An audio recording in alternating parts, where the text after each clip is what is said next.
Terima kasih Anda masih menyaksikan Kompas Petang. Saudara Polda Jawa Barat menolak semua dalil gugatan pra-peradilan yang dilayangkan tersangka kasus pembunuhan Vina dan Eki. Sementara kuasa hukum tersangka kasus pembunuhan Vina dan Eki meyakini penetapan kasus Peggy sebagai tersangka melanggar prosedur. Dalam jawabannya, tim hukum Polda Jawa Barat menyebut penetapan Peggy sebagai tersangka sesuai prosedur dan sah secara hukum. Polda Jawa Barat meminta hakim untuk menolak permohonan pra-peradilan seluruhnya.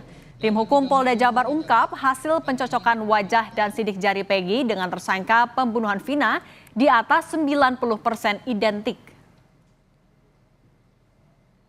Menggunakan metode face comparison 1:1 dengan hasil di atas 90% identik, yaitu membandingkan foto wajah barang bukti dengan foto wajah dari hasil pencarian ke database Dukcapil. Hasil identifikasi wajah didapatkan kemiripan di atas 90% identik dengan data demografi dan biometrik.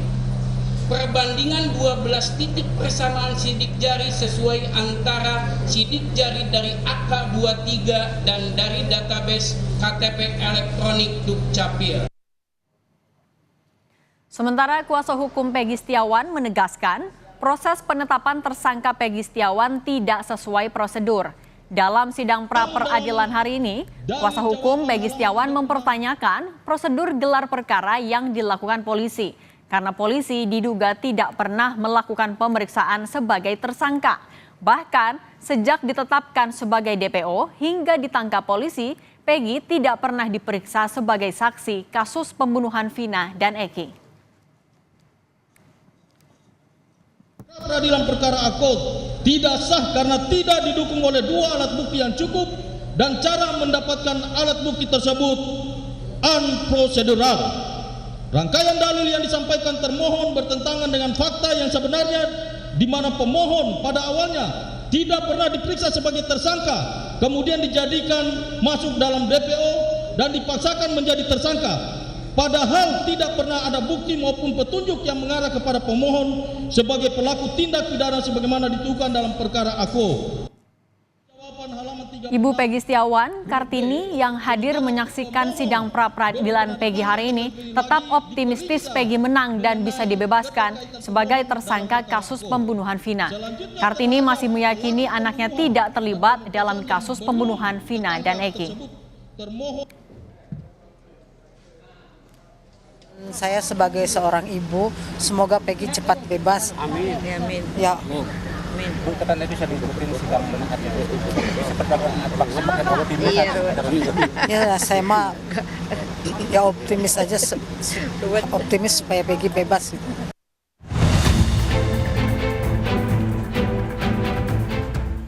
Ketua RT Abdul Pasren dan anaknya Kahfi akhirnya muncul ke publik usai menghilang di tengah kasus Vina.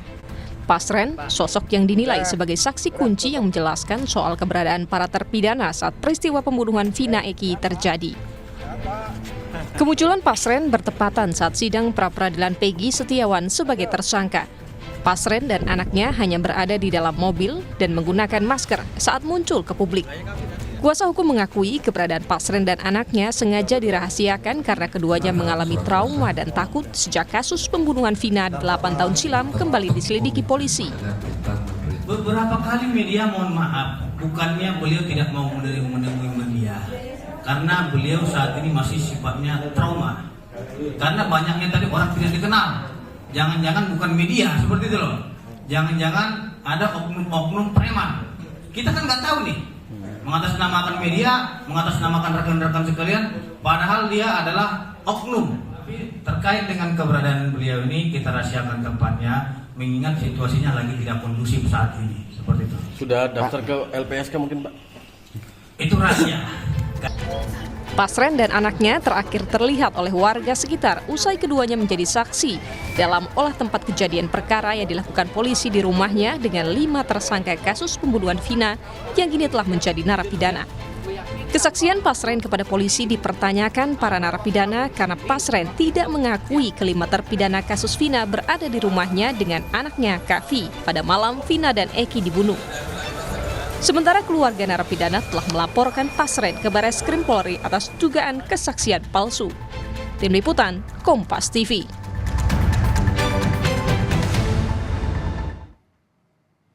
Terlebih lagi Saudara, hari ini Polda Jabar menolak semua dalil gugatan pra-peradilan Peggy Setiawan. Polda Jabar meyakini penetapan Peggy sebagai tersangka dengan bukti yang cukup, salah satunya hasil identifikasi wajah dan sidik jari Peggy. Sementara kuasa hukum yakin penetapan Peggy tidak sesuai prosedur karena salah satunya Peggy tidak pernah diperiksa sebagai tersangka hingga dilakukan penangkapan polisi. Bagaimana bukti yang diajukan kuasa hukum Peggy dan Polda Jawa Barat di sidang pra-peradilan ini? Bisakah membebaskan Peggy atau justru memperpanjang proses hukum Peggy? Kita bahas bersama dengan Guru Besar Fakultas Hukum Universitas Sudirman, Prof. Hipnu Nugroho. Prof. Hipnu, selamat sore. Mbak Cindy.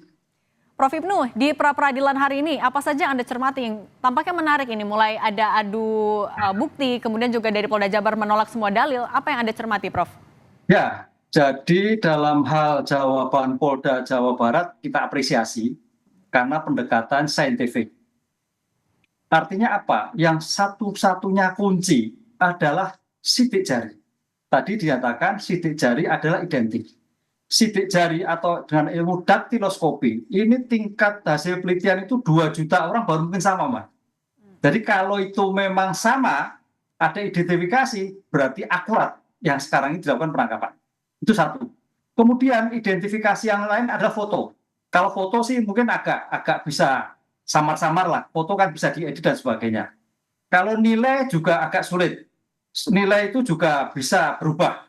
Kemudian kalau kaitannya buku-buku yang lain juga cuma. Tapi yang sangat menentukan adalah daktiloskopi, sidik jari. Karena dalam ilmu pengungkapan perkara, sidik jari dan DNA itu 2 jenis pengungkapan yang tidak terbantahkan. DNA terkaitan darah, sidik jari tentang jaringan, apakah bentuknya loop, ataukah bundaran, ataukah saringan. Ini sebagai bentuk kajian yang untuk menentukan. Makanya kalau ada kasus-kasus besar, biasanya dikuliti, Pak. Atau kasus-kasus yang menggunakan sarung tangan. Karena jangan sampai teridentifikasi. Begitu sidik jari ditemukan, ya berarti otomatis dugaan besar adalah pelakunya apa yang tertulis dalam sidik jari tersebut. Itu yang pertama, tentang identifikasi. Nah, sekarang adalah geser pada prediksi bagaimana memperoleh bukti. Nah, memperoleh bukti ini perdebatannya panjang. Karena dalam situasi perbedaan kemarin, ada yang belum diperiksa, ada yang periksa, bagaimana perizinnya. Nah, itulah saya kira, kalau sudah sidik jari firm menurut saya, teman-teman penasihat hukum tinggal menguji pada cara memperoleh. Karena dalam pra-peradilan itu adalah menguji formil. Cara memperoleh bukti, memperlakukan hak tersangka sebagai bentuk eksaminasi OJAK terhadap identifikasi. Clear kalau menurut saya berdasarkan daktiloskopi yang bersangkutan di dalam pengungkapan hari ini. Oke, Prof. Tapi ada 3 kejanggalan yang disampaikan oleh kuasa hukum. Satu yang tidak sesuai dengan ciri-ciri DPO, nggak pernah dipanggil, padahal ini kasusnya sudah 8 tahun. Kemudian juga tidak ada pemeriksaan awal. Kalau Anda melihatnya, apakah kejanggalan-kejanggalan yang disampaikan kuasa hukum juga sebenarnya sama kuatkahnya untuk... Ya, betul, Mbak Sandi. Kalau terkait mekanisme memperoleh, itu baru. Itu ada 2. Makanya di dalam kasus PG itu ada 2 pendekatan. Pendekatan tentang subjek sudah dijawab.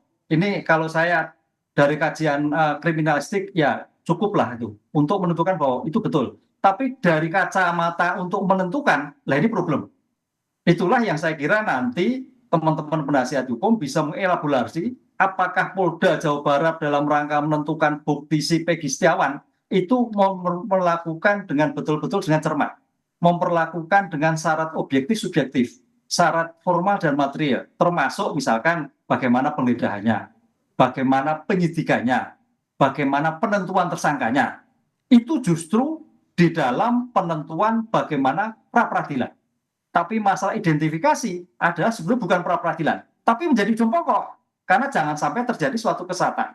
Ini yang menarik, Mbak. Ada 2 dimensi tadi, dimensi subjektif pelakunya dan dimensi objektif cara memperoleh untuk menentukan pelakunya. Oke, Prof. Tapi kan kalau dari alat bukti yang disiapkan oleh Polda Jabar, misalnya dari identitas kependudukan, kemudian juga ada ijazah, tapi alat bukti ini cukupkah untuk membuktikan kalau memang Peggy yang saat ini ada di sidang adalah Peggy yang merupakan pembunuh di kasus Vina dan Eki? Kalau data kependudukan saya kurang yakin. Walaupun itu dengan daktiloskopi, karena namanya bisa berubah, bisa. KTP juga demikian juga. Tapi kalau namanya sidik jari dengan daktiloskopi untuk melihat suatu bentuk rangkaian dari jaringan sidik jari, itu akurat.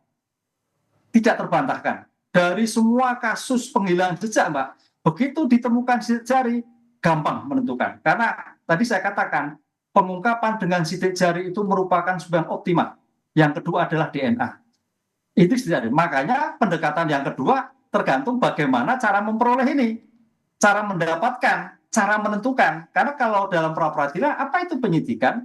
Serangkaian tindakan penyidik untuk mendapatkan barang bukti guna menentukan tersangka. Lah, konsep guna menentukan tersangka itu perdebatan tadi, Peggy itu sudah diperiksa atau belum? Lah, kalau belum nggak bisa. Karena untuk diperiksa sebagai tersangka, paling dia atas sebagai saksi. Itu sebagai kontrol dalam konsep sistem peradilan pidana due process of law untuk menentukan bagaimana kita meletakkan suatu hukum yang benar dalam menentukan sebagai tersangka. Nah, inilah perdebatannya nanti teman-teman penasihat hukum dan teman-teman dari Polda.